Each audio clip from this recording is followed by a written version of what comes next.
Uma gratidão muito grande, especial ao Dr. Rui Augusto, que além de amigo pessoal, é também um professor de temas de direito em interface com a psiquiatria forense, a Paula, que é nossa colega de trabalho no Conselho Penitenciário, Marinês, minha colega de trabalho do dia a dia.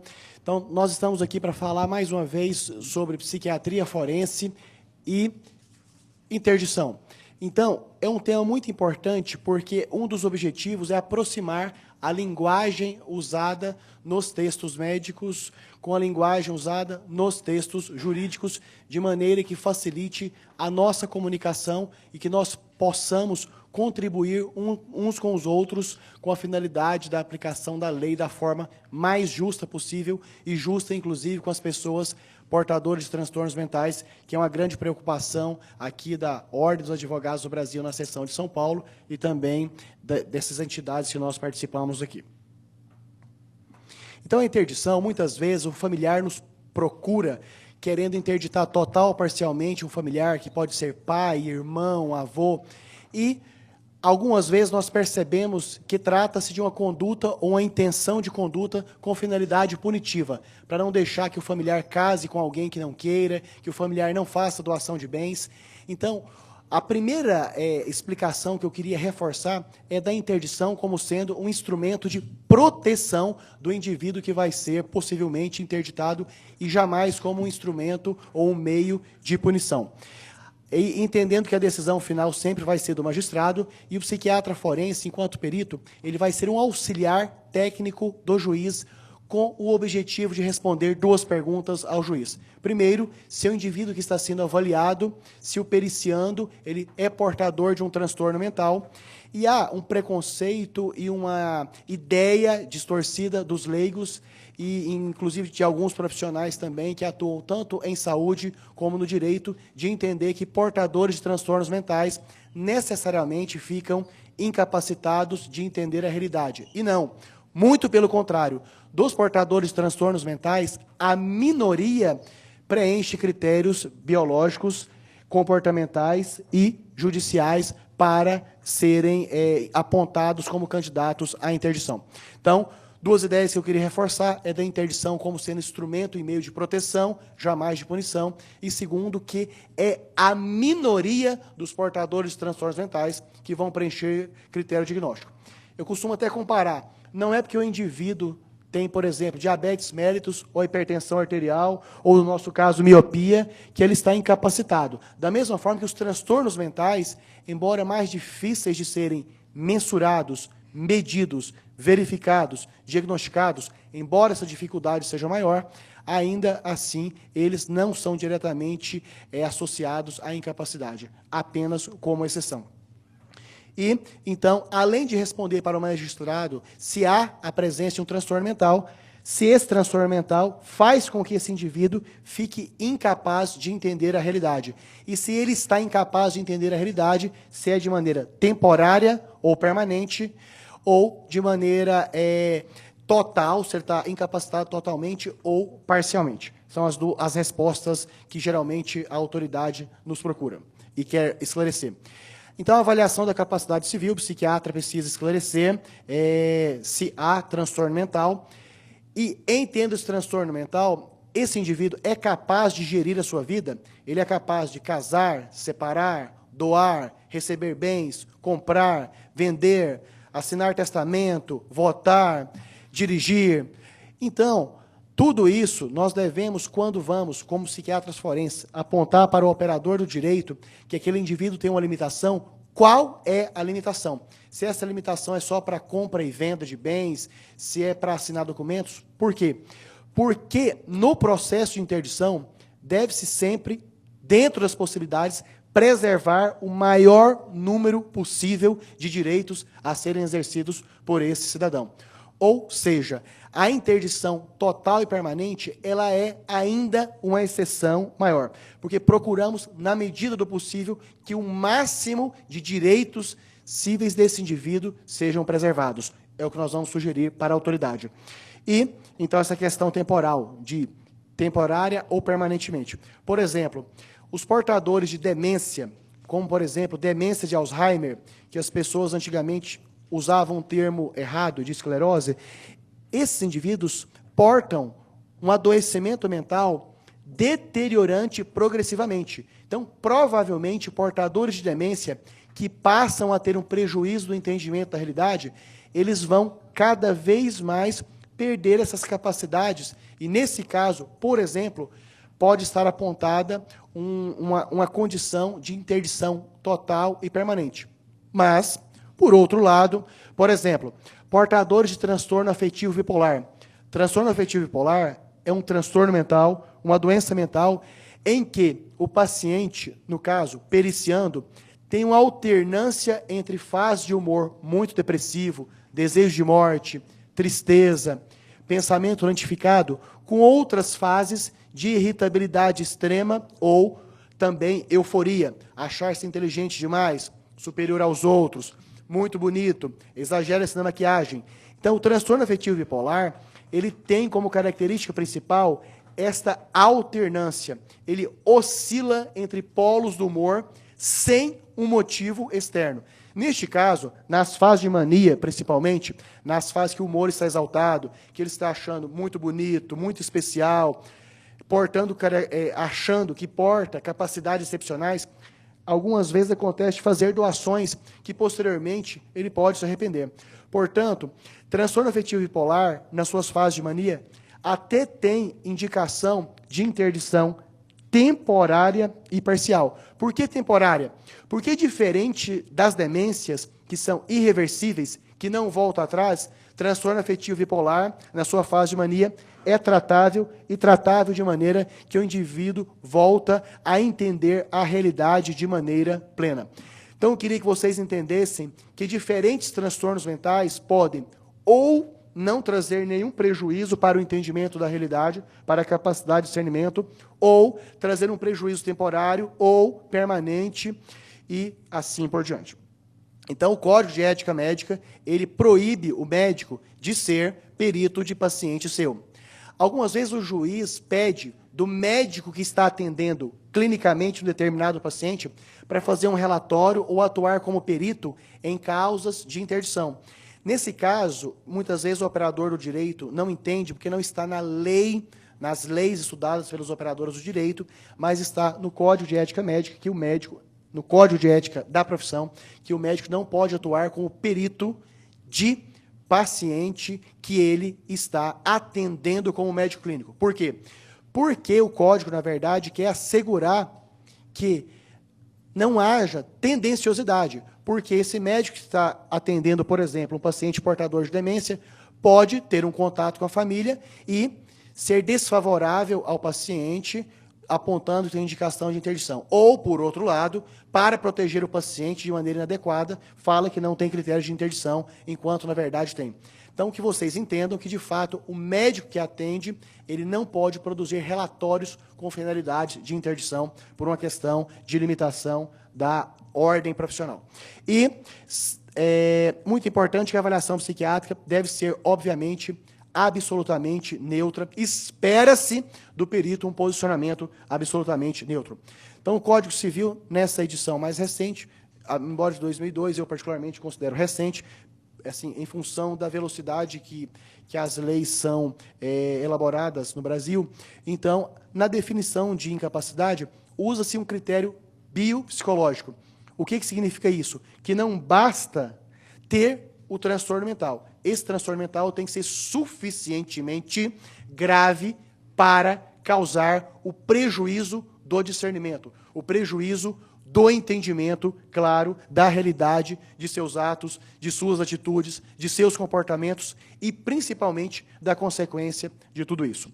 Então, bio, porque está associado à presença biológica de um transtorno mental, e psicológico, ou seja, tem que repercutir esse adoecimento no funcionamento psíquico do indivíduo que está sendo o foco. E, muito importante, então, a indicação da interdição é uma combinação de presença de transtorno mental mais incapacidade de discernimento. E nós temos muita dificuldade de fazer a correspondência entre termos usados na literatura jurídica e termos usados na literatura médica. Por exemplo, em nenhum livro de saúde, independente de ser psicologia, medicina, assistentes sociais, terapeutas ocupacionais, enfermagem, não tem na literatura de saúde, da área de saúde, por exemplo, o termo pródigo. Enquanto que no Código Civil está lá a palavra pródigo. E prodigalidade, nós, profissionais de saúde mental, psiquiatras forenses, entendemos que o legislador quis dizer do indivíduo, talvez parcialmente correspondente àquele da Bíblia, que faz gastos excessivos do filho pródigo, da parábola do filho pródigo, que faz gastos excessivos a ponto de comprometer a segurança financeira da família. Mas, então, e geralmente me perguntam, mas prodigalidade é doença? Prodigalidade não é doença e nem é sintoma descrito na literatura de saúde. É uma característica jurídica, um termo jurídico que corresponde a um comportamento que nós entendemos como sendo de gastos exagerados a ponto de ser tão grave de ameaçar a segurança econômica da família e dos herdeiros. Então, temos diferentes síndromes, entendendo síndromes como conjunto de sintomas. Muito comum os operadores do direito nos procurarem. O meu cliente, eu acho que ele merece interdição, que ele merece ficar afastado do trabalho, que ele merece processar a empresa que ele trabalha, porque ele está triste. E tristeza, eu, advogado, entendo como sendo depressão. Não. Por exemplo, a depressão, que, obviamente, a tristeza é um dos sintomas, assim como os outros transtornos mentais, é uma síndrome, é um conjunto de sintomas. Então, a tristeza é um item acompanhado de outros como desânimo, alteração do sono, geralmente redução, alteração do apetite, geralmente redução, dificuldade de interpretação de textos, baixa autoestima. Então, outros transtornos mentais, eles não acontecem só por um sintoma, só por um comportamento, mas por um conjunto deles. Então, transtorno mental é diagnóstico sindrômico, realizado a partir de um conjunto de sintomas, e conjunto de sintomas esses que trazem um prejuízo para o funcionamento esperado do indivíduo naquela época, naquela família, naquele ambiente. Então, em psiquiatria forense, o psiquiatra forense vai participar da produção da prova pericial, nomeado pelo juiz, em sendo um profissional já concursado da justiça, o que infelizmente é bastante raro, por dois motivos, porque existem poucos concursos e porque os concursos geralmente não remuneram adequadamente. Então, geralmente, o que vai ter são os peritos louvados, os peritos nomeados da confiança do juiz para prestar esse serviço. Então, nós temos uma atividade regrada pelo Código de Ética Médica e o perito tem que ser imparcial. Muito comum, principalmente quando o advogado está acompanhando a avaliação pericial, porque existem alguns médicos que permitem, outros não, do advogado questionar, mas o outro colega, o médico clínico, não escreveu informação errada e, geralmente, esse perito vai ficar calado ou vai falar que não vai comentar e o advogado sempre fica mas por que ele fez uma cara que o colega estava errado, mas não quis falar nada? Porque também está no Código de Ética Médica que um médico perito até pode comentar sobre erros técnicos do colega, desde que comente no parecer, desde que comente no laudo. Mas é antiético fazer esse comentário verbal, ou para o periciando, ou para o avaliando, ou para o advogado, ou até para a família. E, geralmente, e isso é importante para vocês, advogados, até para pedir impugnação em algumas situações, muitas vezes o seu cliente, o cliente do advogado, faz uma perícia ou tem uma avaliação com um perito, e depois aparece um laudo assinado por 2 peritos. Então, essa é uma orientação que eu estou dando para os advogados, que esse laudo passe a ser susceptível de impugnação. Por quê? Porque também é antiético, não pode um médico, só para reforçar a escrita do outro, o texto do outro, o laudo do outro, assinar sem ter avaliado presencialmente o periciando. E o Conselho Federal de Medicina também proíbe o que geralmente deixa os advogados muito irritados conosco. Eu tenho um cliente que está na carceragem, eu tenho um cliente que está na delegacia, eu tenho um cliente que está lá no presídio de policiais, e eu queria que o senhor fosse lá fazer uma avaliação. E, infelizmente, não é possível. Não é possível também porque está regulado não pelas leis maiores do país, mas pelo Código de Ética Médica. Não pode ter atuação pericial médica dentro dos estabelecimentos carcerários militares. Então, tem que ser num ambiente específico para isso. Então, eu estou tentando aqui esclarecer algumas situações do dia a dia do relacionamento médico-advogado que causam um certo desconforto, que muitas vezes principalmente por culpa nossa, da falta de orientação daquilo que nós estamos sob obediência, não só das leis maiores, mas também do nosso Código. Então, de maneira bastante justa, eu acho, uma vez nomeado perito por parte do magistrado, pode ser nomeado também os assistentes técnicos. A participação do assistente técnico, obviamente, ela tem como função principal, pelo menos no entendimento da saúde, da medicina, que ela seja para, digamos, fiscalizar ou supervisionar ou estar atento daquilo que o perito vai escrever. Muito comum os advogados também ficarem bastante insatisfeitos, porque contratam um assistente técnico numa expectativa muito grande que o assistente técnico vai produzir conteúdos que beneficiem muito o seu cliente, e muitas vezes, doutor Rui, nós os decepcionamos. Por quê? Porque muitas vezes o interesse do advogado, de uma das partes, ele, que não concorda com o laudo do perito oficial do juiz, quando contrata um assistente técnico, em algumas situações, obviamente não em todas, o assistente técnico acaba concordando tecnicamente com o perito contra a vontade do advogado que o contratou, o que também gera um desconforto muito grande. Então, é porque nós temos uma avaliação mais restrita. A nossa literatura, eu digo que ela é mais estreita que a dos advogados, porque os advogados conseguem mais vias para a defesa ou acusação de uma mesma situação, de um mesmo ato a ser julgado. Nós temos uma restrição maior. Então, a literatura de vocês ela é mais ampla que a nossa nesse sentido. E os assistentes técnicos, então, eles podem... Quem elabora quesitos são os advogados, mas eu acho muito pertinente quando esses quesitos são elaborados a 4, 6, 8 mãos, com a participação de ambos, porque muitas vezes o advogado elaborando os quesitos, ele elabora quesitos para um perito médico, que o perito médico muitas vezes responde inadequadamente ou coloca prejudicado, respostas desse tipo, porque, na verdade, o perito médico não entendeu o que o advogado de cada uma das partes quis perguntar. Então, eu sou da opinião, embora quesito seja de vocês, dos senhores, que quesito seja elaborado a 4, 6 mãos entre os senhores advogados e os psiquiatras assistentes técnicos. E assistentes técnicos colaboram para a verdade processual.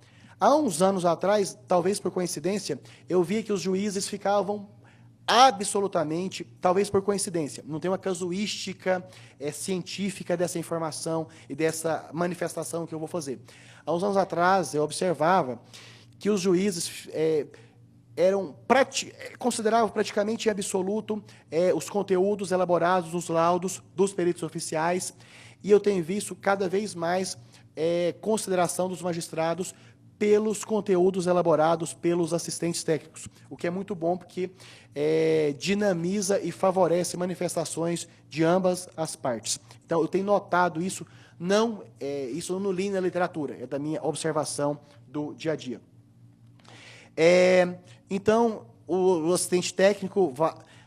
Tem um detalhe que talvez agora vai ficar controverso do que eu disse anteriormente. Eu disse que a avaliação pericial ela precisa ter a presença física de quem está avaliando para ele ter eticamente a possibilidade de estar assinando sozinho ou acompanhado um laudo. Agora existe um expediente dos pareceristas, também bastante controverso, pouco usado no Brasil, que quando o advogado de uma das partes não nomeou assistente técnico, psiquiatra forense, esperou que o perito avaliasse o seu cliente, produzisse o laudo pericial E só depois da produção do laudo pericial que o advogado dessa parte se atentou que aquele conteúdo não beneficiava o seu cliente. E daí que ele vai buscar o assistente técnico e não o assistente técnico na inicial. Então, existe essa possibilidade, sim, que são os chamados, na psiquiatria forense, de pareceristas, que são os profissionais que vão auxiliar cada uma das partes, dando orientações técnicas de impertinências, inadequações, omissões, distorções, que possam ter incoerências, que possam ter sido escritas pelos peritos e que esse assistente, como parecerista, pode auxiliar o advogado em impugnação, questionamento e até sugestão de novas diligências para, de fato, esclarecimento. Então, a interdição é um processo que inicia com o interessado, pai, tutor, esposa, esposo, com a petição inicial, apontando para esta anormalidade psíquica ou para esse adoecimento mental, ou para a presença dessa doença mental, mais uma vez reforçando que não é a presença do transtorno mental que o único meio que vai levar a solicitar a interdição de uma pessoa. Além disso, do transtorno, de um prejuízo no entendimento. Então, faz o apontamento dos indícios preliminares, o juiz manda citar, ele comparece, é convocado pelo juiz. Na audiência com o juiz, então, geralmente, na formalidade, na lei, esses 5 dias para impugnar o pedido do dito réu, daquele indivíduo que está sendo apontado para a interdição. E o juiz marca, então, a audiência de instrução e julgamento. É habitual o comparecimento do representante do Ministério Público. Então, na hipótese de todo esse andamento, o juiz entender e determinar que essa hipótese pela interdição ele sendo favorável, ele declarará essa incapacidade e decretará a sentença de interdição, definindo esses limites e, além do mais, vai nomear o curador. Termo curador e tutor ainda causa uma certa confusão, mas, mais uma vez, até muito óbvio para a maioria, o tutor para menores e o curador para maiores. Eu ainda vejo, inclusive, advogados escrevendo tutor para aqueles que serão responsáveis por pessoas na maioridade. E muito importante aqui, por parte do magistrado, vai ser a definição daqueles limites que nós falamos: comprar, vender, testar, transferir, votar, casar. Só um comentário que veio à cabeça agora, doutor Rui. Anulação de casamento. Anulação de casamento, eu nunca tive nenhum caso. Então, não sei por que eu quis falar isso. Então, o interdito pode ser parcial, totalmente incapaz, e vai atribuir uma curatela. Para aqueles que são totalmente incapazes, então, o curador vai fazer, de fato, uma representação na vida civil desse indivíduo interditado. E para aqueles que são parcialmente incapazes, o curador vai assistir nas decisões. Ou seja, é uma diferença que eu acho muito importante,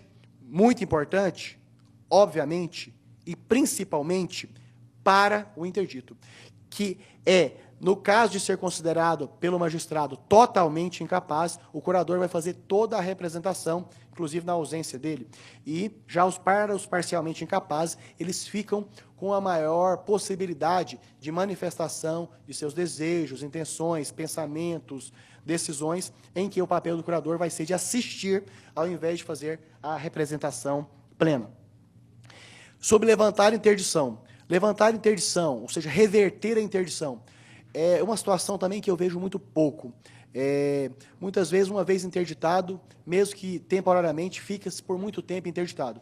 Então, existe a possibilidade, o expediente da interdição ser revertida, da interdição ser levantada, principalmente naqueles casos que eu falei, que há, de fato, temporariamente, uma alteração da capacidade de entendimento, mas que ela pode ser tratada e revertida, que foi quando eu ilustrei com os portadores de transtorno afetivo bipolar, que, em fase de mania, por exemplo, de gastos excessivos, estão com a capacidade de entendimento, discernimento prejudicada, mas que podem ser muito bem tratados e voltar para o funcionamento de entendimento razoável, lógico, com crítica da realidade. Então, para esses casos, quando ocorreu uma interdição e que ela foi temporária, ela pode ser levantada, ela pode ser revertida, quando cessou o motivo pelo qual o indivíduo recebeu a sentença da interdição.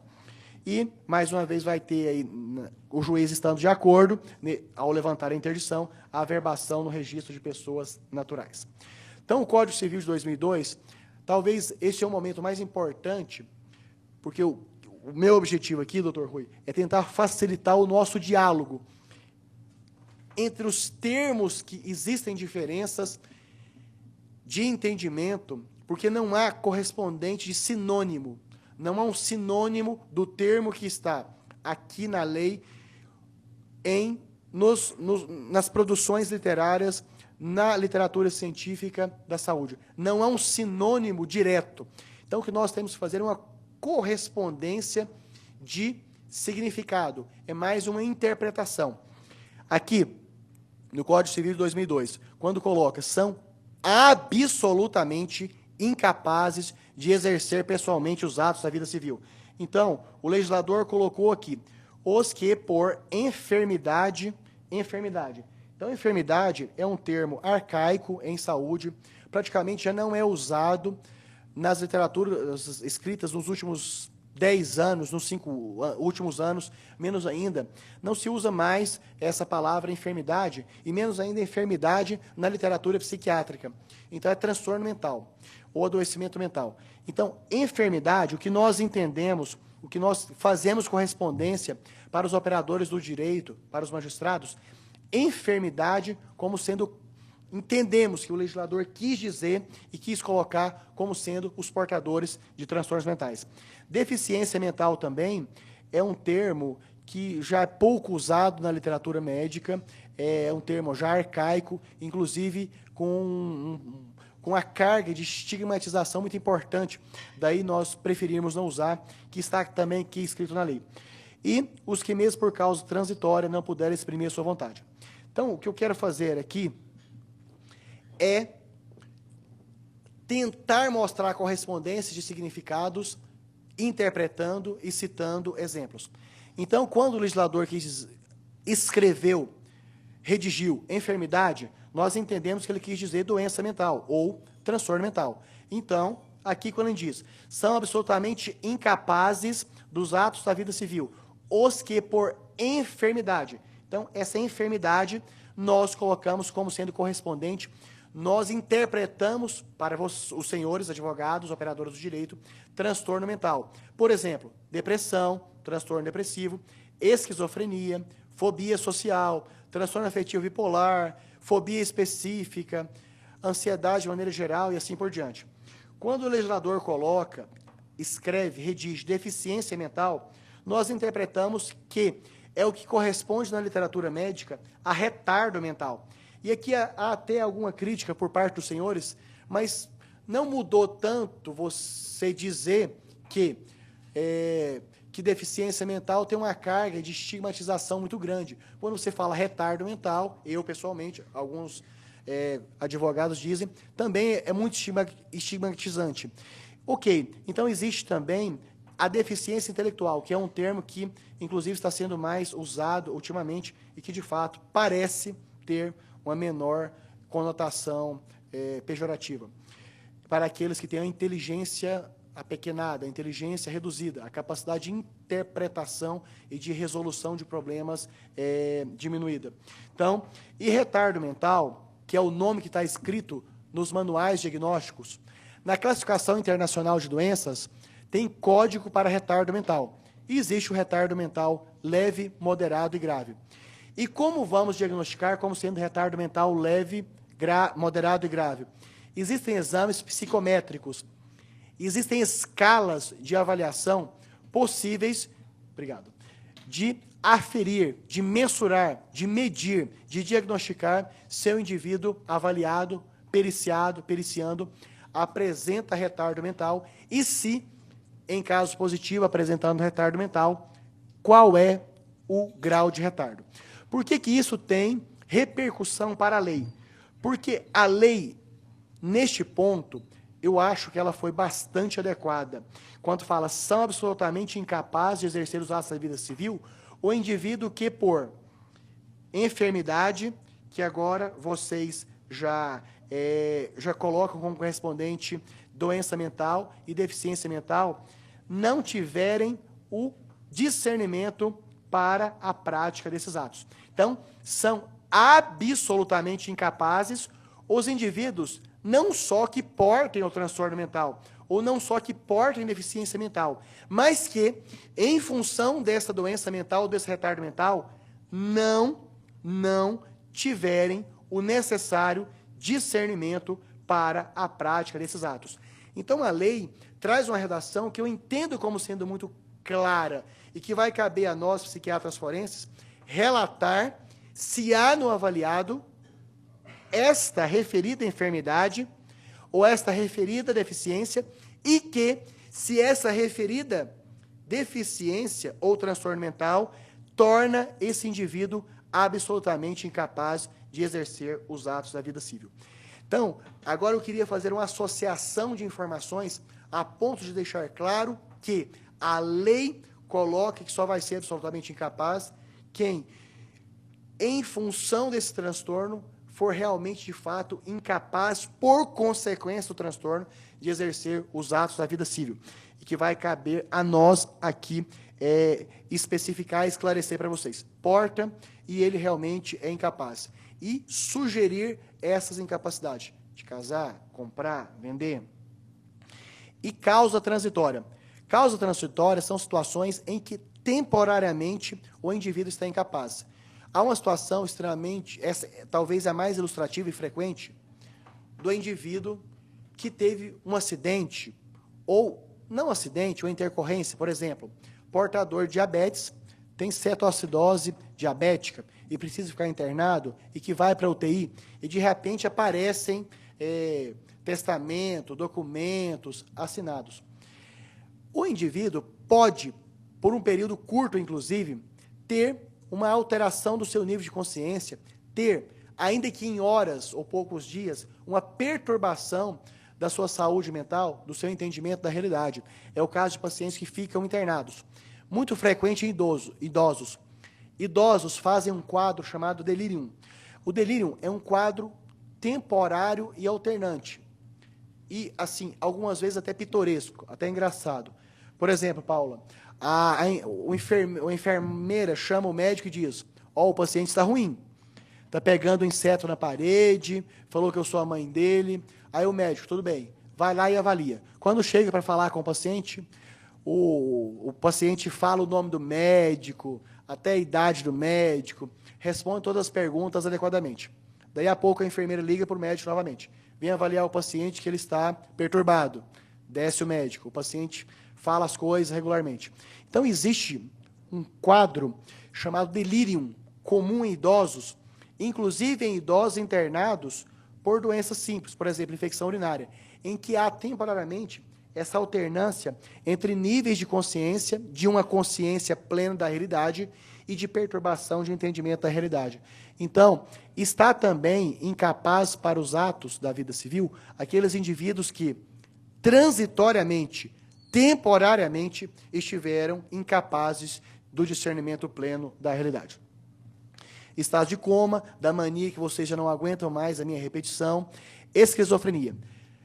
Geralmente, o leigo, o familiar, os advogados, quando vão falar de um portador de esquizofrenia, que é um dos transtornos mentais mais graves. Por quê? Porque existem a presença de sintomas, por exemplo, delírio.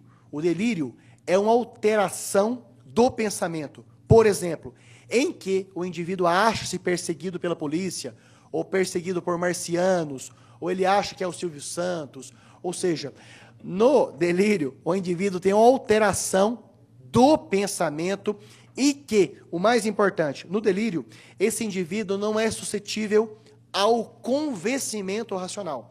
Esse indivíduo, nessa fase que eu coloco aqui, fase aguda da esquizofrenia, na fase em que os sintomas estão de maneira mais intensas, por exemplo, por delírio, ele pode entender que ele é o Silvio Santos e que ele tem poderes especiais, que por isso ele pode vender a preço pequeno um bem, porque logo depois, ele sendo dono de um canal de TV, ele pode comprar novamente. E alucinações. As alucinações são sintomas também muito graves, em que existem percepções sem estímulo. Vocês estão me ouvindo porque há um estímulo sonoro. Na alucinação, por exemplo, a alucinação auditiva, o indivíduo ouve vozes sem que nós, outros, ouçamos essas vozes. Então, as alucinações são percepções, por exemplo, vozes que falam com o paciente, com o periciando, e que, inclusive, doutor Rui, podem dar comandos. Comando para suicídio, comando para agredir um familiar. Então, as alucinações são perturbações mentais, constituem um dos sintomas, por exemplo, da esquizofrenia, em que a pessoa, por exemplo, ouve vozes de comando esses que, assim como no delírio, que é uma alteração do pensamento, na alucinação, até que trate esse conteúdo que ele está ouvindo, também não adianta termos a nossa argumentação racional. Se todos do ambiente não estão ouvindo, não tem lógica o senhor estar ouvindo. Ele vai ouvir e não vai acreditar, não vai ser convencido que não está ouvindo aquelas vozes. Por quê? Porque a característica da alucinação é isso, é ter a percepção sem ter o estímulo e este indivíduo não ser convencido com a sua argumentação lógica. Então, como que isso vai ser revertido? Vai ser revertido com tratamento medicamentoso apoiado por tratamento psicoterapêutico. Então, são incapazes relativamente.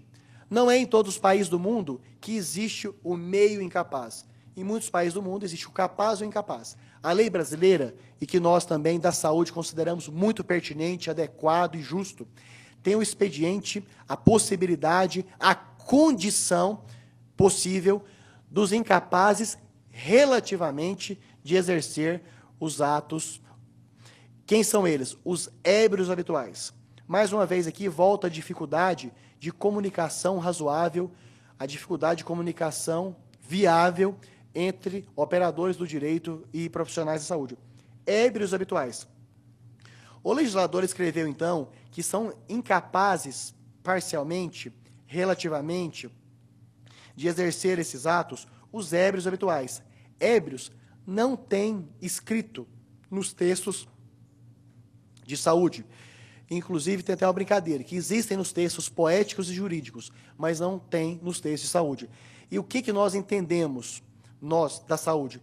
Que o legislador quis dizer dos indivíduos que usam álcool ou que são dependentes de álcool. E os viciados em tóxicos. Tóxicos também é uma palavra pouco usada, arcaica, que geralmente já não está mais escrito na literatura psiquiátrica ou na literatura que estuda dependência química. Mas nós entendemos, inferimos, colocamos e traduzimos o correspondente a portadores de dependência de droga. Maconha, cocaína, crack, oxi, mesclado. E aqueles que, por deficiência mental, têm o discernimento reduzido. Então, a lei coloca essa possibilidade do indivíduo que é relativamente incapaz de exercer os atos. Ébrios habituais, viciados em tóxicos e aqueles que, por deficiência mental, têm o discernimento reduzido. E excepcionais.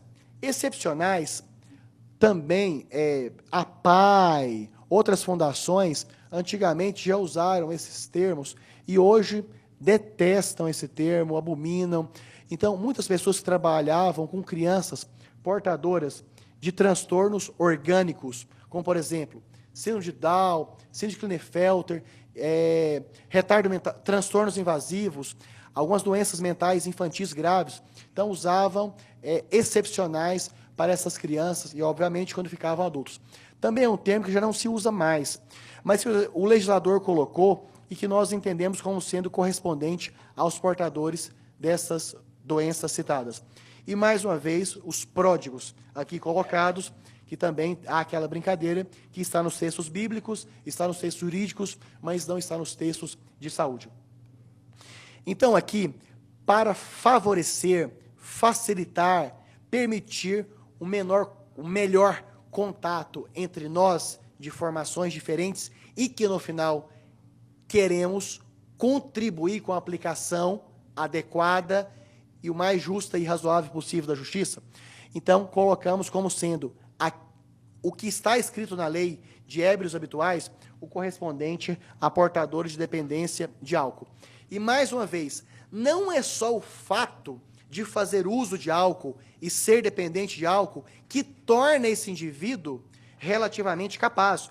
Ou seja, são incapazes relativamente a certos atos aqueles que, não só sendo ébrio habitual, não só sendo dependente de álcool, ele tenha o discernimento reduzido. E não é todo portador de dependência de álcool, não é todo portador de dependência de drogas que tem esse discernimento reduzido. Então, mais uma vez, o critério é biopsicológico.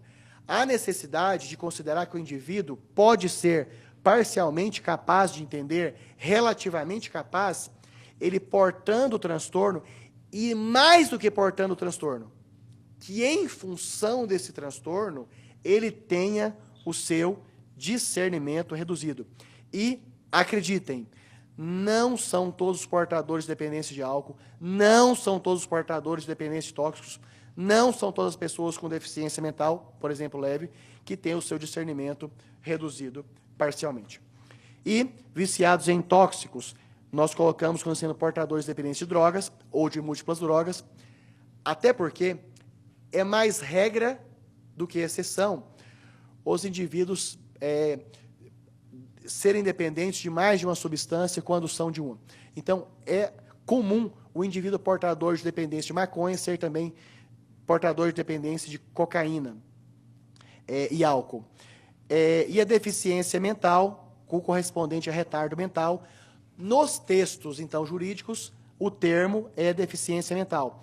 E o correspondente escrito nos textos da Classificação Internacional de Doenças é retardo mental, leve, moderado e grave. Mais uma vez, o retardo, a deficiência da capacidade intelectiva, da capacidade intelectual, da inteligência, é mensurável. Pode ser aferido, pode ser medido. Existe, então, essa possibilidade, que inclusive algumas vezes é questionada pelo Conselho Regional de Psicologia. Existem, então, escalas e testes que são aplicados para a verificação se o indivíduo porta ou não um retardo mental e, em portando o retardo mental, qual é a gravidade. Isso tem repercussão para a lei? Óbvio, porque os portadores de retardo, entre portadores de retardo mental leve e grave, há uma distância, um distanciamento muito grande dessa capacidade intelectiva.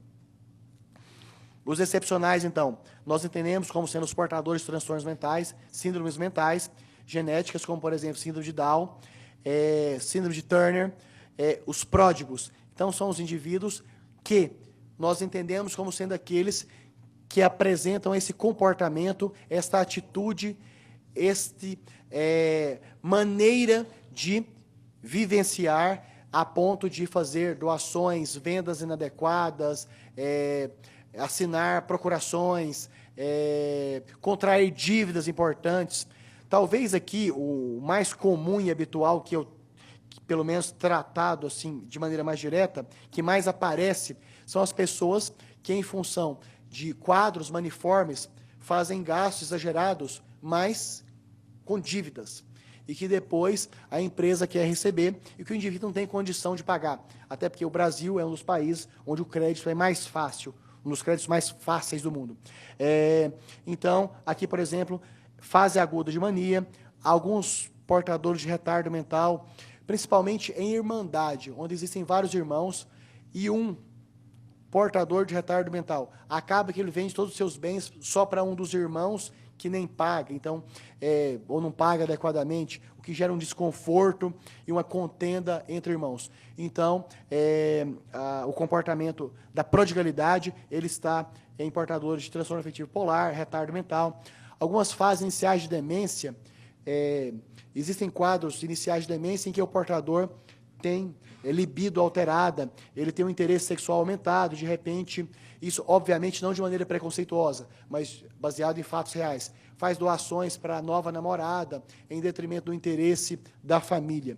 Então, existem aqui não só o bipolar, mas outras entidades clínicas, outros transtornos mentais que podem repercutir com esse comportamento do gasto excessivo sem ter plena consciência, sem ter plena capacidade de entender aquele ato do gasto excessivo ao tempo da manifestação daquele adoecimento mental. Então, a psiquiatria forense e a interdição, mais uma vez, a função é de esclarecer fatos e dados para a justiça, interpretando os termos correspondentes, que foi o que eu tentei exaustivamente e repetidamente fazer aqui para facilitar o nosso diálogo. E a nossa função é produzir textos que sejam o mais claros possíveis para os senhores, porque nós estaremos atendendo aos senhores. É a medicina auxiliando o direito, as ciências jurídicas. E, obviamente, eu confesso, doutor Rui, que para minha autoestima foi muito ruim quando pela primeira vez um advogado escreveu que o meu conteúdo era imprestável. Então, faz parte dessa atividade estarmos sujeitos ao questionamento, ao contraditório, à impugnação. Então, com o passar do tempo, nós vamos ficando mais receptivos a esses questionamentos que vocês, advogados, sabem fazer muito bem. Isso eu me invejo de vocês, dos senhores. E aqui eu queria fazer comentários gerais sobre alguns transtornos mais frequentes. Então, transtorno depressivo. A maioria absoluta dos portadores de depressão tem a capacidade de discernimento absolutamente preservada. Existem quadros de depressão mais grave em que até temporariamente, principalmente em idosos. Idosos, alguns, fazem quadros depressivos de fato muito graves, que ficam acamados por muito tempo, não conseguem alimentar, com alteração importante do sono, não conseguem nem levantar da cama. Então, existem alguns quadros depressivos em idosos susceptíveis à interdição. Detalhe, também, na maioria das vezes, quando tem apontamento para interdição temporária. Por quê? Porque depressão em idosos é tratável e reversível. Esse idoso pode voltar para o funcionamento adequado. Transtorno afetivo bipolar. Esse transtorno que eu falei da oscilação do humor entre fase de depressão muito grave e fase de euforia ou irritabilidade extrema. Transtorno afetivo bipolar também, para a maioria absoluta dos portadores, são indivíduos que conseguem manter a capacidade de discernimento preservada a maior parte do tempo. Algumas vezes, então, como exceção, fase de mania repercutem com comportamento pródigo, e que corresponde aos relativamente incapazes, o que corresponde também à interdição parcial. Esquizofrenia. Aqui, por ser um transtorno mental muito grave, e que há essas fases agudas de perda absoluta de contato com a realidade, os advogados tendem a entender e questionar se automaticamente esse indivíduo não precisa ter uma indicação para interdição total e permanente. Não. Por quê? Porque, felizmente, os tratamentos medicamentosos, psiquiátricos, nos últimos anos e décadas, eles ficaram mais eficientes. Tanto é que internação em psiquiatria, décadas passadas, era mais regra que a internação. Ao contrário, hoje a internação é mais exceção do que regra. Por quê? Porque aumentou-se, felizmente, melhorou-se muito a eficácia medicamentosa no tratamento dos portadores de transtornos mentais. Portanto, esquizofrenia, talvez, se nós tivéssemos uma palestra 40 anos atrás, e se esse fosse o Código Civil, há 40 anos atrás, iria dizer que a esquizofrenia corresponderia a uma indicação de interdição total e permanente. Hoje, atualmente, obviamente, vamos avaliar caso a caso, mas existem portadores de esquizofrenia que estão trabalhando, como caixa de banco, advogado e médico, eu não conheci nenhum até hoje que esteja trabalhando. Mas existem portadores de esquizofrenia exercendo suas funções laborativas e com capacidade de discernimento. Então, nos filmes, esquizofrenia aparece muitas vezes mostrando as fases muito graves do adoecimento. Mas entendam que existem portadores desse transtorno que de fato é grave, que podem ter a sua capacidade avaliada como sendo adequada e normal. Transtornos ansiosos e transtorno de estresse pós-traumático. Transtorno de estresse pós-traumático, aquela doença clínica psiquiátrica, cada vez mais frequente, principalmente nos grandes centros, do indivíduo que passa por um estresse muito contundente, por exemplo, assalto, agressão grave, relâmpago, sequestro relâmpago, e que logo depois, mesmo que nunca no passado tenha tido nenhuma manifestação emocional doentia, passa a ter alteração do sono, do apetite, não consegue trabalhar, tem aquela que a gente chama de reação de sobressalto. Com qualquer estímulo, ele está com medo do ambiente. Então, transtorno de estresse pós-traumático, motivo frequente de busca do nosso auxílio. A maioria desses pacientes, no caso, periciandos, também vão ter a sua capacidade de entendimento preservada e que não vão ter indicação de interdição, nem parcial e nem temporária. Demências. Até que, enfim, vamos para um transtorno mental que, na maioria das vezes, nos quadros moderado e grave, tendem a ter indicação de interdição total e permanente. Por quê? Porque, diferente de todos os outros transtornos aqui colocados, demência é uma entidade clínica, de fato, irreversível e progressiva. Geralmente tem uma pergunta final. Então eu vou tirar meu pai do tratamento, porque ele é portador de demência, o médico está dando medicação, e o senhor acabou de falar aqui que é irreversível, que não volta atrás e que só tende a piorar. Então por que ele está tomando medicação? A medicação em demência, ela tem indicação para desacelerar o processo de perda e para melhorar os comportamentos que ficam alterados com a demência. A demência, além do prejuízo clássico da memória, da atenção, da concentração, da capacidade de aprender novas informações, tem também uma alteração comportamental, tanto do ponto de vista aqui financeiro, do ponto de vista sexual, do ponto de vista de relacionamento com familiares, de reconhecimento com familiares. Então, demências são classicamente o adoecimento mental que vai ter apontamento, nos casos moderado e grave, para interdição total e permanente. As dependências químicas. As dependências químicas, o indivíduo portador de dependência química, como está na lei, que viciados em tóxicos podem estar parcialmente, relativamente incapazes, muitas vezes o advogado quer dessa informação de portador de dependência ou viciados em tóxicos ser relativamente, parcialmente incapaz. Mais do que, voltando na lei, mais do que ser portador da dependência de drogas, ou seja, estar viciado em tóxicos, há necessidade de ter uma repercussão em que o discernimento fique reduzido para ter um apontamento para a incapacidade parcial.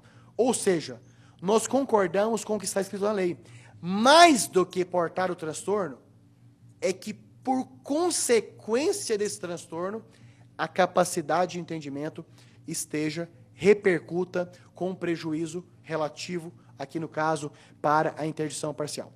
Retardo mental, mais uma vez, depende do grau. Retardos leves, muitas vezes ainda muito controverso, o indivíduo pode exercer a maioria das suas atividades e direitos da vida civil. E psicopatia. Talvez esta a parte mais controversa e que dá mais discussão, no sentido positivo da palavra, entre operadores do direito e médicos psiquiatras forenses. A psicopatia, antes chamado de psicopata, que era um termo mais usado, psicopata, aquele indivíduo cruel, cruel não só no sentido da violência física, de matar com pouca, sem o sentimento de empatia, com frieza, mas tem também a psicopatia, os psicopatas no meio empresarial, daqueles que fazem estratégias desonestas para prosperar na carreira. Então, os psicopatas, qual é a capacidade de entendimento deles? Nós entendemos ser uma capacidade de entendimento plena. Então, portadores de psicopatia, portadores do transtorno de personalidade antissocial, os antigos psicopatas, nós entendemos como sendo pessoas que, apesar de portarem um comportamento doentio e grave, são absolutamente capazes de entendimento pleno da realidade e têm capacidade de discernimento absoluta, logo não há correspondente nem para incapacidade parcial e muito menos total e muito menos temporária ou permanente.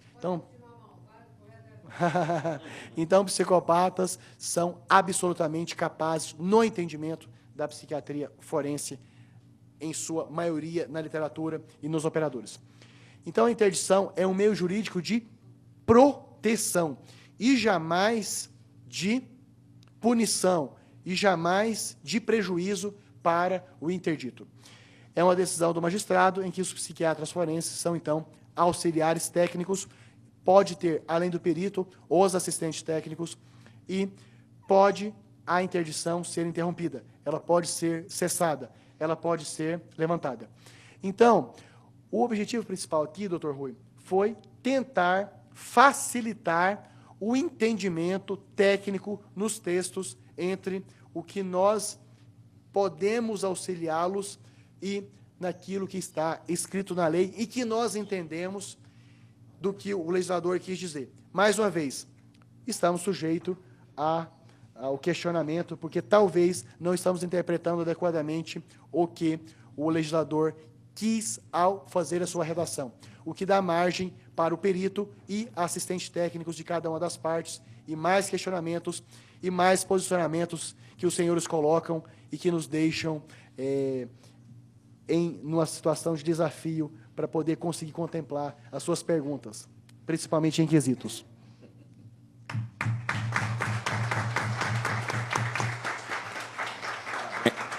Parabéns, doutor Wendy. Nós já vamos abrir as perguntas, que eu já estou sentindo que vai sair um monte aí, porque é um assunto bastante delicado, posto que a ausência de conhecimento técnico médico do advogado é bastante grande.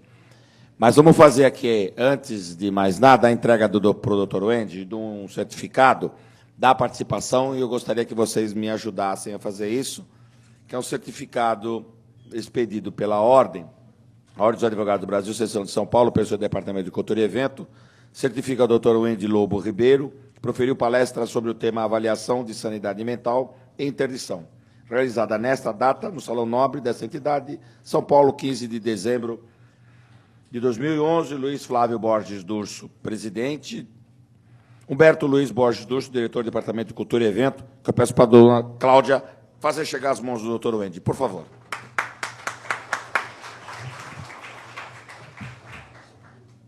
E eu vou sair fazendo uma pergunta. O senhor falou que o próprio médico não pode fazer a perícia médica no paciente, para capacitar o juiz a fazer a interdição. Entretanto, como advogado, por óbvio, né, como advogado, às vezes que eu fiz, e eu fiz algumas interdições ao longo da minha vida profissional, eu não fiz, não. Eu peticionei e quem interditou foi o juiz. O documento necessário que o advogado precisa, e eu me vali dessa situação, quando alguém chegava para mim, ou meus clientes que chegaram a mim objetivamente, falou, doutor, preciso interditar minha mãe, meu pai, meu irmão, coisa dessa natureza? O documento que eu pedia, e eu nunca tive problema nessa nenhuma natureza, eu falei assim, você tem um atestado médico que diga que ele sofre desse transtorno com o seu respectivo CIT. Aí eu não tenho, mas vou providenciar. Ou eu tenho, está aqui. Só e somente com esse documento. Aí, claro, você prova a ligação, se é o pai que está interditando o filho, se é o filho que está interditando o pai e mãe, se é o irmão que está interditando o outro irmão, com os documentos necessários, a certidão de nascimento, que prova de um e do outro, que existe a ligação de irmãos, RG, coisas dessa natureza. E eu, pessoalmente, estou falando um caso profissionais meu, pedi a interdição. O juiz interdita liminarmente e pede a avaliação do IMESC. Esta declaração de que eu peço e vem, e eu instruí e consegui, fere o Código de Ética Médica? A questão é o seguinte, provavelmente, os casos de interdição que o senhor peticionou, todos eles eram consensuais, era do consenso de todos os membros da família, sim, do indivíduo, sim, que ia ser interditado. Nunca houve questionamento do restante dos familiares. Então, como nunca houve questionamento do restante do familiar, isso é bastante frequente, do próprio atestado do médico assistente, do médico clínico, ser aproveitado pelo magistrado para inserir nos autos e levar ao processo de interdição. Agora, vocês vão poder, quando estiverem, tem mais um artifício, quando vocês estiverem numa situação em que a família está em contenda, quando a família está, que existem posicionamentos diferentes, que o pedido de interdição não é consensual, aquele documento do médico assistente é suscetível tanto ao questionamento e até a denúncia no Conselho Regional de Medicina daquele médico que tem atestado para o juiz com essa finalidade. E talvez também isso daí que o senhor falou, que aproveitou do médico, porque o juiz, entendendo a urgência do caso, acatou, mas, como o senhor falou, ele pediu ao IMESC, que é o Instituto de Medicina Social e Criminologia, para fazer a avaliação pericial independente.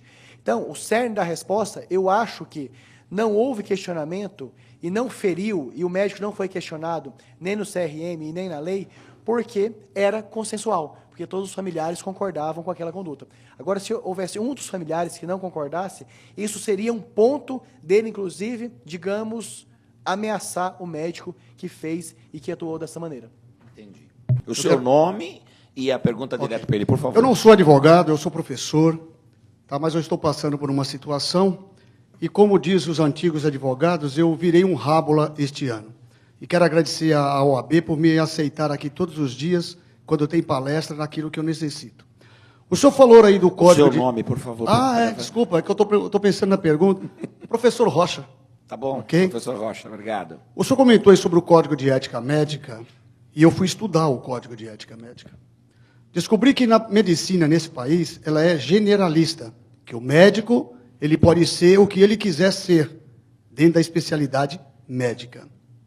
Minha pergunta é, um indivíduo, eu acabei descobrindo que é esta situação por acaso, um indivíduo que se intitula médico, ele é médico, tem o CRM dele, no entanto ele se intitula psiquiatra, tem lá o cartãozinho dele psiquiatra.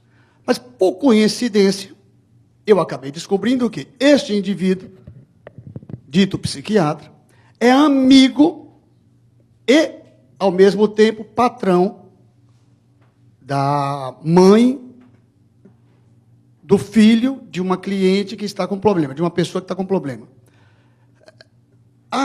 Não sei se eu estou fazendo a pergunta direito. Espera que posso tentar repetir? Eu estou tentando omitir os nomes, mas eu não vou omitir o nome, não.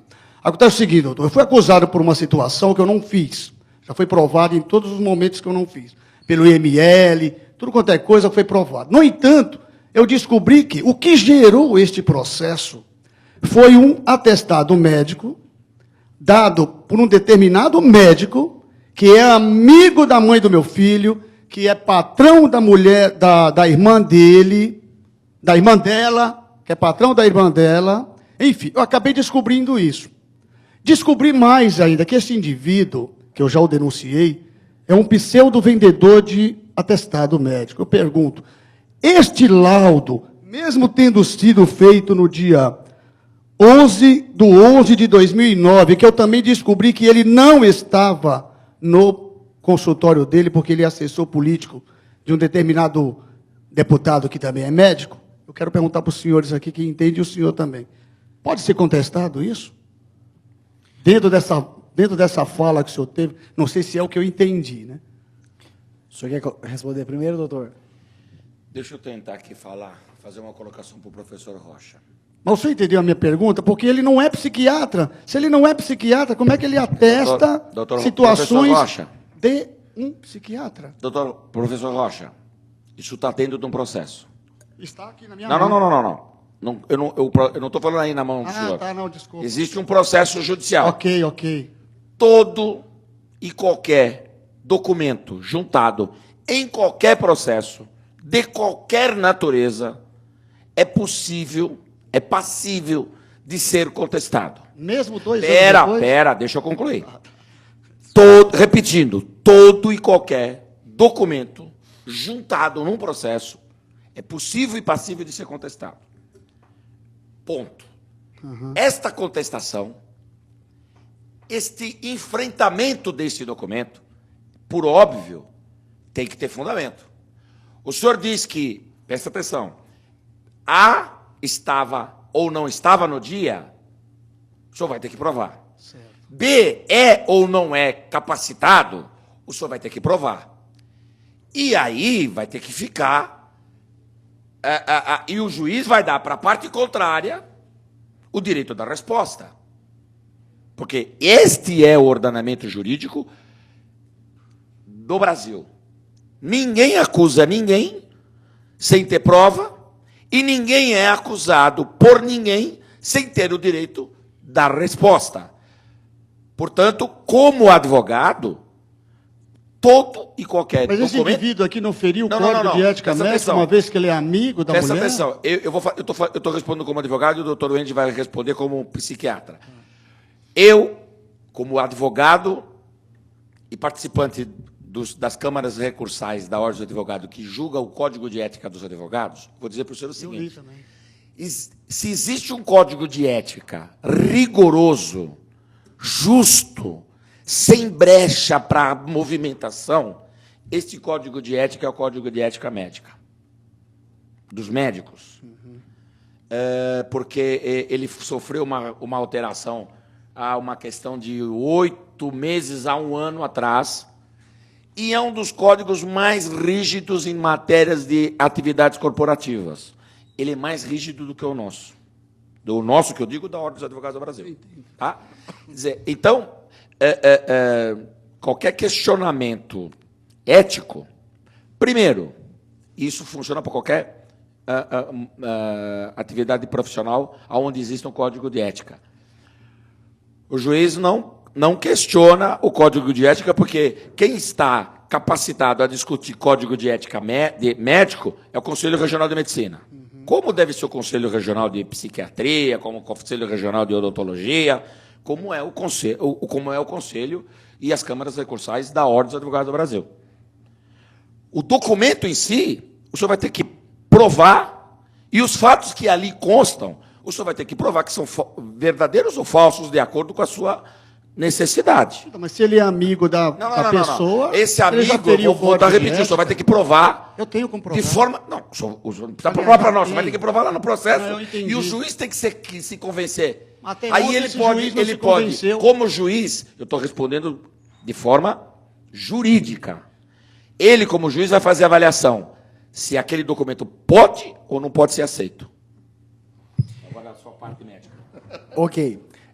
A primeira coisa... Deixa eu só colocar uma situação, por favor, doutor. Para provar que este médico, de fato, não é psiquiatra, eu pesquisei em todas as associações dos médicos, e lá ele nem título de especialista tem. Segundo, fui ao consultório dele, e sabendo que ele era vereador daquela cidade, eu já o cheguei abordando da forma que ele gostaria de ser abordado. Vereador, como vai? aproveitei aquela oportunidade para solicitar a ele um atestado. Qual o nome que eu dei? Não o meu. Eu dei o nome do meu filho. Para minha surpresa, ele deu-me o atestado, não me perguntou meu nome, não me pediu um documento, simplesmente me deu atestado. Por quê? Eu disse a ele que fui recomendado por fulano, que eu também não vou dizer o nome.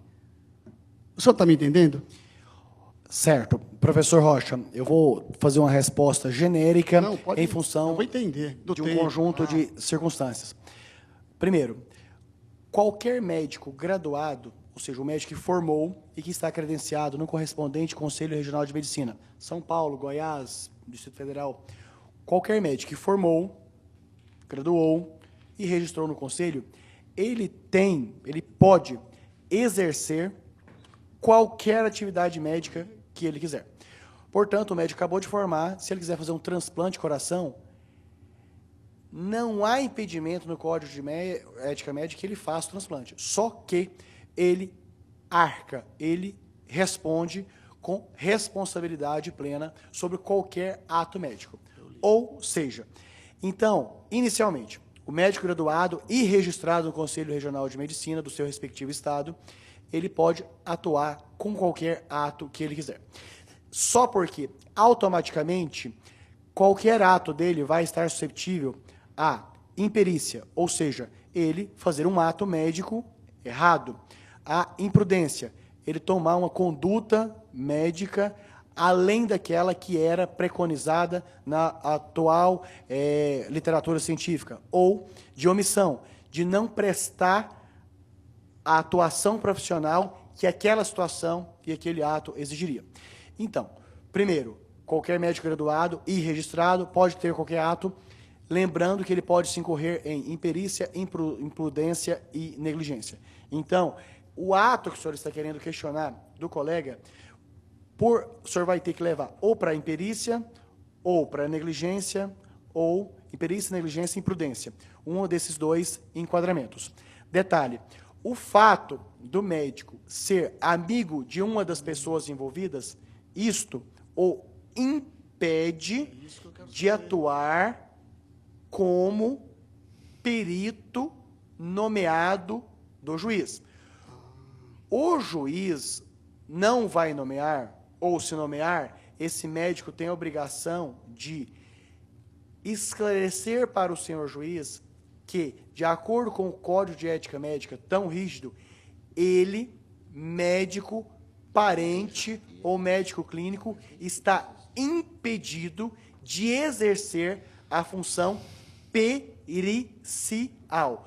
Agora, se o advogado desta parte aproveitou um relatório de um médico, um atestado de um médico, que é amigo dessa parte envolvida, o advogado dessa parte tem pertinência de usar. O que não há de pertinência, o que há de impedimento, é a atuação desse médico amigo como perito. Aí há impedimento. Agora, dele produzir um atestado, isso não tem impedimento. O que está sujeito ao questionamento é o conteúdo desse atestado ser falso, ou ser... Mas não fere o Código de Ética Médica? Não. Mas essa é a diferença que eu quero que o senhor entenda. Ele escrever um relatório, sendo amigo da família, ou não, ou inimigo, isso não há problema. Isso não o impede de fazê-lo. Agora, ele atuar como sendo um perito do juiz para avaliar esse amigo, esse parente, esse sócio, esse inimigo, essa esposa, aí ele está impedido. Então, a atividade pericial está impedida. Agora, a atividade clínica que produziu um atestado não está impedida. Agora, o que o senhor pode questionar é a tendenciosidade do conteúdo deste atestado, o que corresponderia à infração ética médica da imprudência ou imperícia, imprudência e negligência, ou da negligência. Então, assim, a atividade pericial está impedida por esse médico amigo. Agora, a atividade de escrever um atestado não está impedido. O que ele está impedido é sempre de produzir relatórios cujos conteúdos não correspondam à realidade. E para mais informações de repente ficariam mais seguros do ponto de vista ético por estarmos em público, eu posso falar com o senhor aqui. Muito obrigado pela Não estou humildade de sendo me gravado. responder. E presta atenção, esta avaliação do conteúdo do documento, quem tem capacidade para decidir isso é o Conselho Regional de Medicina. Da mesma forma que, quando questiona-se o advogado, quem tem capacidade para questionar as atividades do advogado, claro, desde que não seja falso, a alteração não seja grosseira, ou que leve a um fato delituoso capitulado no Código Penal. Isso é igual para qualquer atividade profissional, médico, advogado, engenheiro. Não caracteriza tendencioso, uma Não, vez que ele aí, é amigo? esta avaliação, quem faz é o Conselho Regional pertinente. Ok, eu entendi. Eu Entendeu? não quero tomar o tempo das outras pessoas, não. Pergunta. Muito obrigado. Ah lá, a doutora lá no meio lá da sala. E o doutor atrás ali.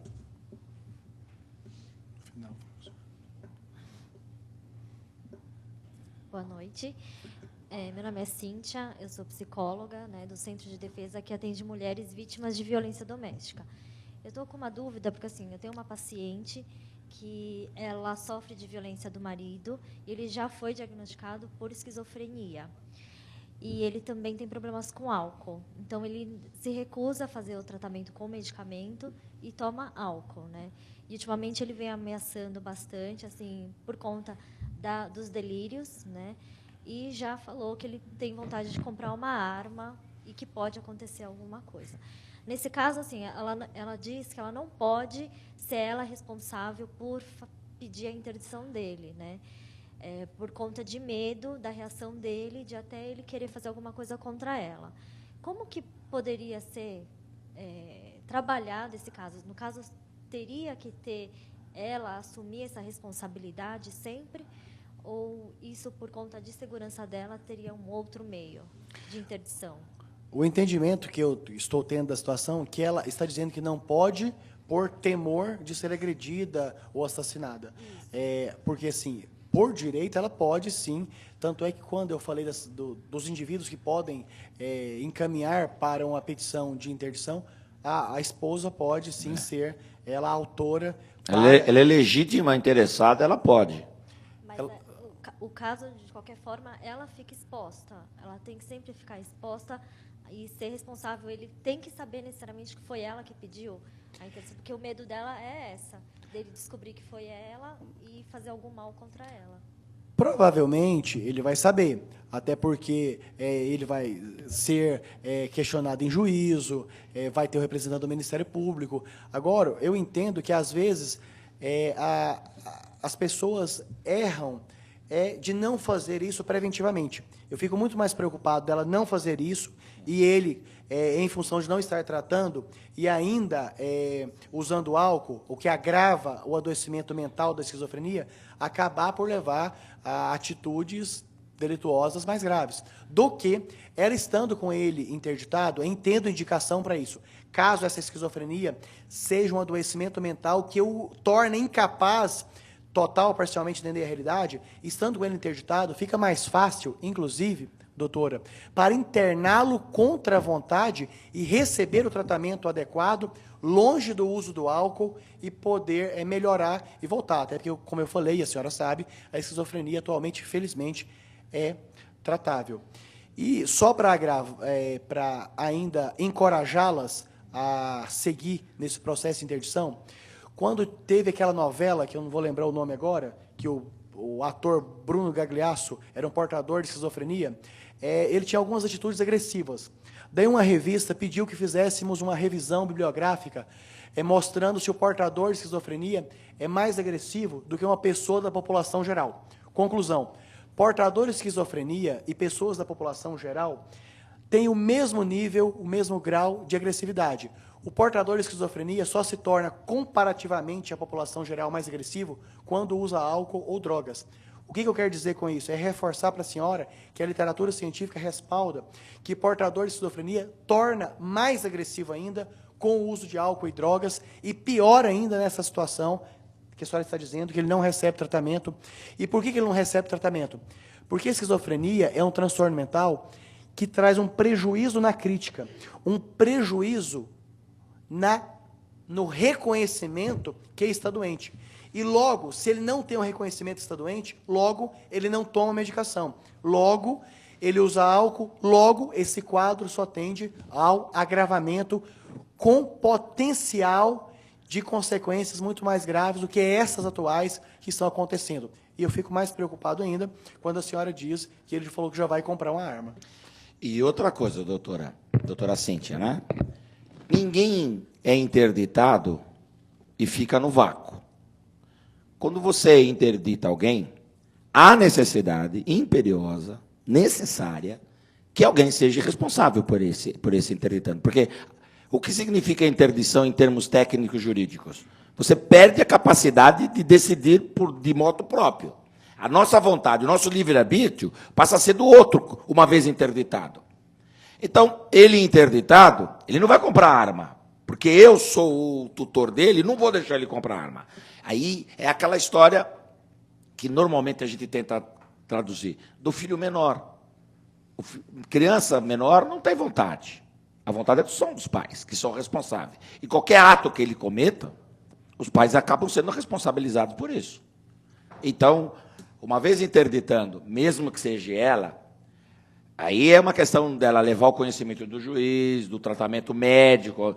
Há uma necessidade de um acompanhamento multidisciplinar da senhora como terapeuta, como psiquiatra, do médico para avaliar as condições físicas. A senhora avalia a condição mental dele. O médico avalia as condições físicas. E o jurídico se tem como fazer o internamento, a separação dada, entre aspas, a potencialidade perigosa dele, não é? Com o quadro familiar que ele, o ambiente familiar que ele vive e pode estar colocando em risco quando da compra da arma, não é? É todo um processo que não é visto sob só uma única ótica. Há necessidade da intervenção do judicial e aí o advogado. Há a necessidade do médico que trata da parte emocional, psicológica, e a necessidade do médico que trata da parte orgânica. É assim? Certo? Para complementar, doutor Rui, ainda existe a possibilidade, não é porque ela vai solicitar a interdição que ela necessariamente tenha que ser a correspondente curadora. Exatamente. De repente, por exemplo, que talvez é um grande temor dela, o juiz pode nomear como curador um irmão dele, que ele respeite, um outro familiar, um outro indivíduo que o juiz entenda como sendo adequado para assumir essa função de curador. Então, talvez, isso não está no livro, é só da experiência. Várias situações, só da pessoa que está temerosa de solicitar essa interdição, entender que não necessariamente ela vai ser a curadora, a responsável pelos atos, já encoraja para iniciar o processo. O doutor atrás já está com o microfone, pode fazer a pergunta, por favor. Um prazer de estar aqui à noite com dois doutores, né? Eu sou enfermeiro e também estou estudando também Direito, sou estudante, né? E como enfermeiro eu trabalhei com algumas famílias e tive algumas experiências, né? E juntamente com isso, eu queria saber, doutor... Seu nome, doutor? O Rômulo. Eu gostaria de saber, doutor, o doutor Henry, e se os transtornos ansiosos, tendo como um familiar, uma filha, e a mãe com um transtorno, um laudo médico como ansiedade, a base de medicação, tem como esse familiar poder,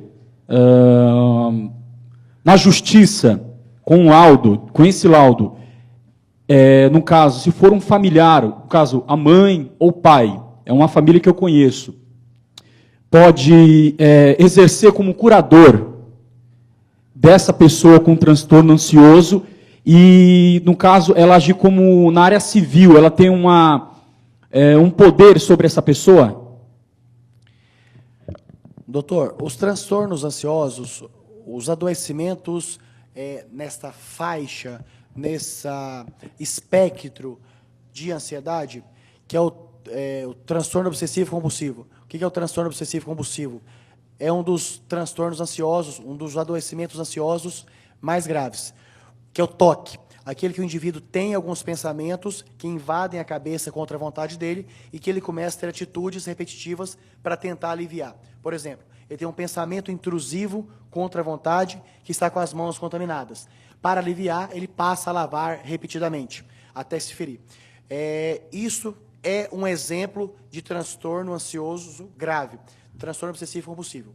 O transtorno de pânico. O transtorno de pânico, ou pânico, como geralmente os leigos chamam, é uma entidade clínica em que o indivíduo tem momentos de temor de morrer ou temor que vai ter um infarto ou um derrame cerebral, que é o acidente vascular cerebral, que o coração dispara, as mãos ficam frias, ou ele treme, ele tem a sensação que está saindo do próprio corpo.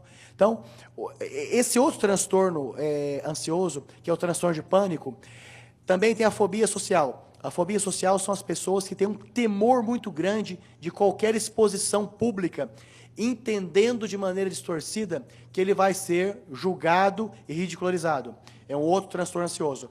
Tem a fobia simples, que é o medo exagerado de objetos ou situações, como, por exemplo, medo exagerado de barata, que, diante de uma barata, tem reações físicas muito graves, ou de situações, medo de altura do policial. Então, os transtornos ansiosos.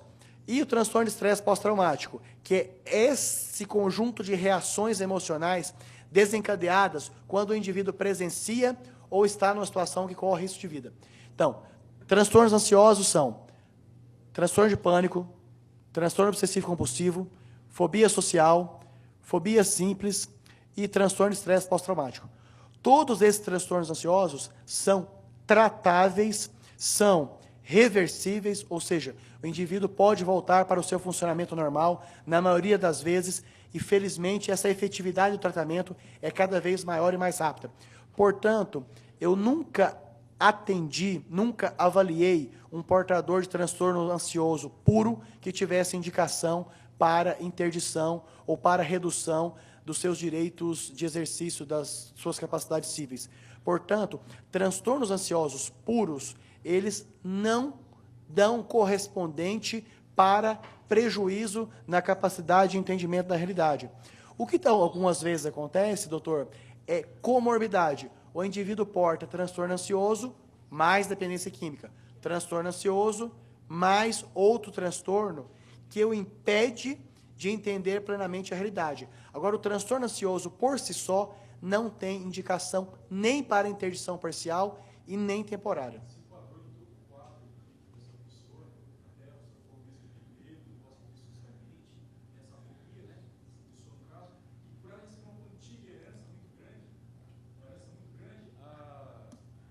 Devido a isso, doutor, ela está passando por um pouco de aflição, um pouco de estar sendo coabida a fazer coisas que, na verdade, pelo que o doutor falou, ela não tem nenhum quadro para ser interditado, no caso.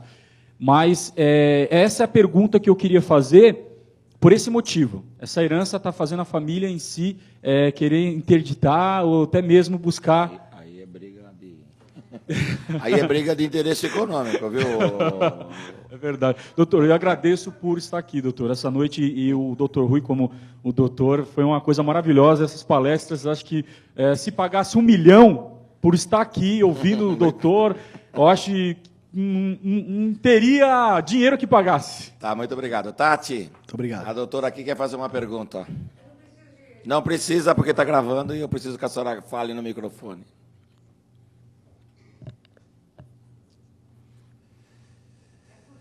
Mas não tem problema, pode ser curtinha, compridinha, que a gente vai ouvir lá e o doutor, o índice, na medida do possível, responderá.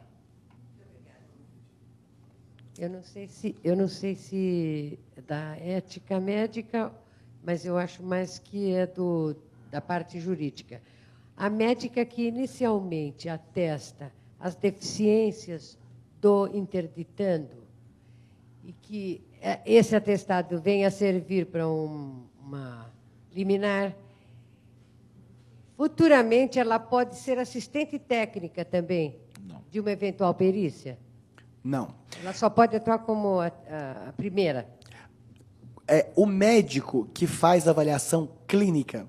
O médico que faz a avaliação clínica. O que é avaliação clínica? Que faz diagnóstico, tem retardo mental, tem pneumonia, tem infecção de garganta, tem tuberculose, e que faz o tratamento medicamentoso, prescreve a medicação. O médico que faz a atuação clínica, ele não pode, professor, nem atuar como perito e nem como assistente técnico.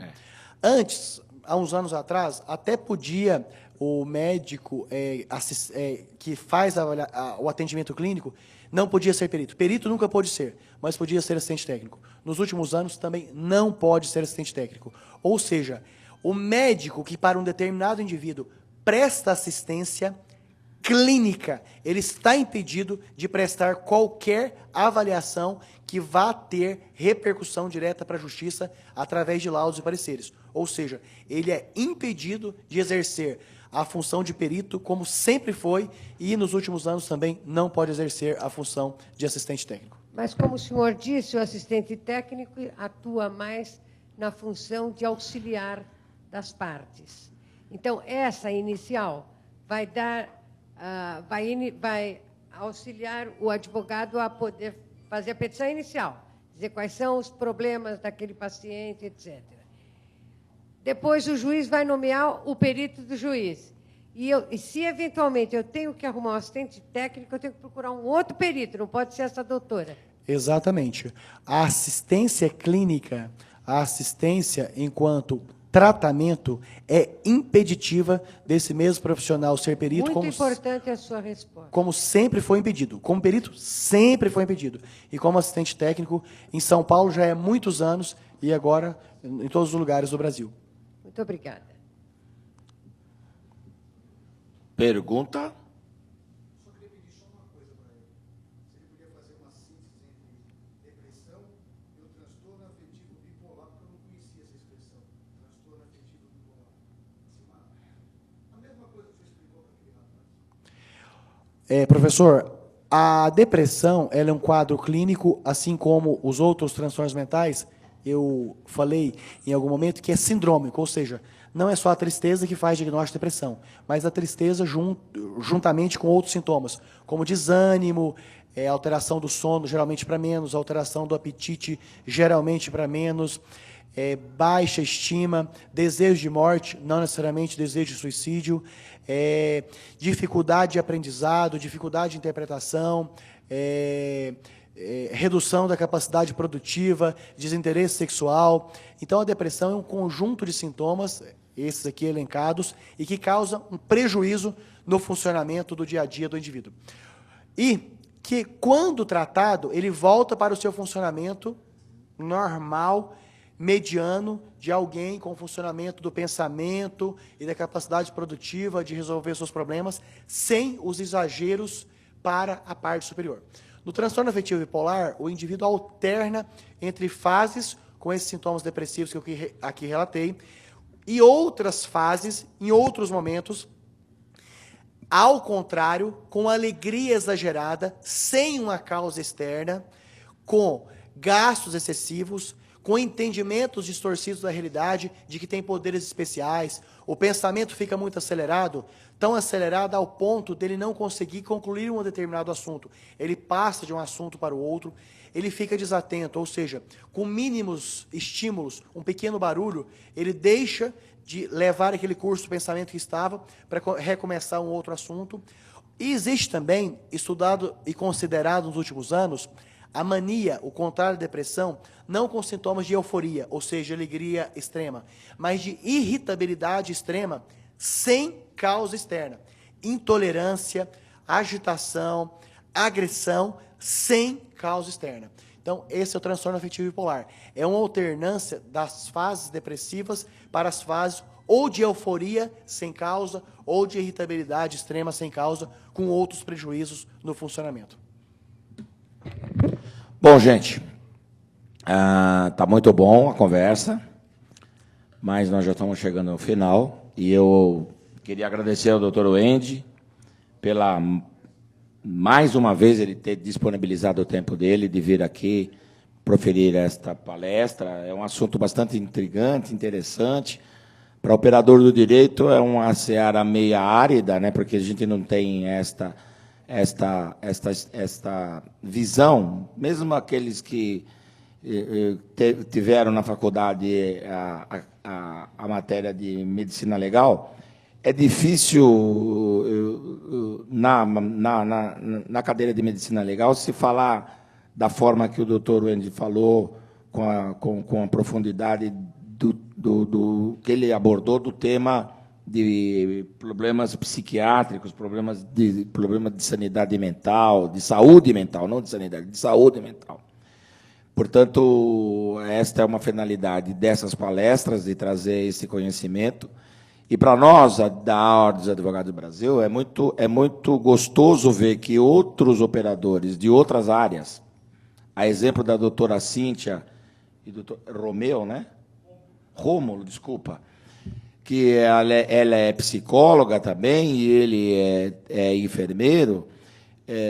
A gente já tem essa experiência, viu, doutora Cíntia e Rômulo, de ter, em algumas palestras, outros profissionais que se interessam pelo tema, e o que faz a gente acreditar que, como vem para poder a crescer no seu conhecimento diário, para poder exercer com uma qualidade melhor a sua profissão, o que também leva àquilo que eu falei, que é uma realização do nosso sonho, que é a disponibilização que foi feita no início da gestão do doutor Durso. Agradecer a presença da nossa companheira lá do Conselho Penitenciário, a Paula. A todos vocês, mais uma vez, muito obrigado. Reforçando os nossos agradecimentos, esperando que no futuro próximo a gente esteja novamente. E como nós estamos já nos avizinhando às festas de final de ano, eu desejo a todos vocês um excelente Natal, uma maravilhosa passagem de ano, e que o ano que se inicia daqui a poucos dias venha com bastante alegria, traga bastante saúde e, acima de tudo, que o Criador possa fazer com que vocês realizem todos os sonhos junto, pessoais e de conjunto, tanto na área familiar como na área profissional. Muito obrigado, e nós vamos estar aqui o ano que vem, ou eu não sei como está ainda a programação de palestra. Tatiana, nós vamos ter palestra até quando? Até dia 17. Então, pode ser que até dia 17 ainda eu encontro com algum de vocês. Mas aqueles que, porventura, eu não o encontrar, vai aqui reforçar o meu desejo de tudo aquilo que eu falei, não só em meu nome, como em nome do doutor Durso, como em nome do doutor Humberto, como em nome do Departamento de Cultura e Evento, capitaneado pelo doutor Humberto, a todos vocês, e reforçando o agradecimento. Muito, muito obrigado de vocês nos prestigiarem. É por vocês e para vocês que nós fazemos isso, porque vocês realizam objetivamente o nosso sonho. Feito? Até a próxima.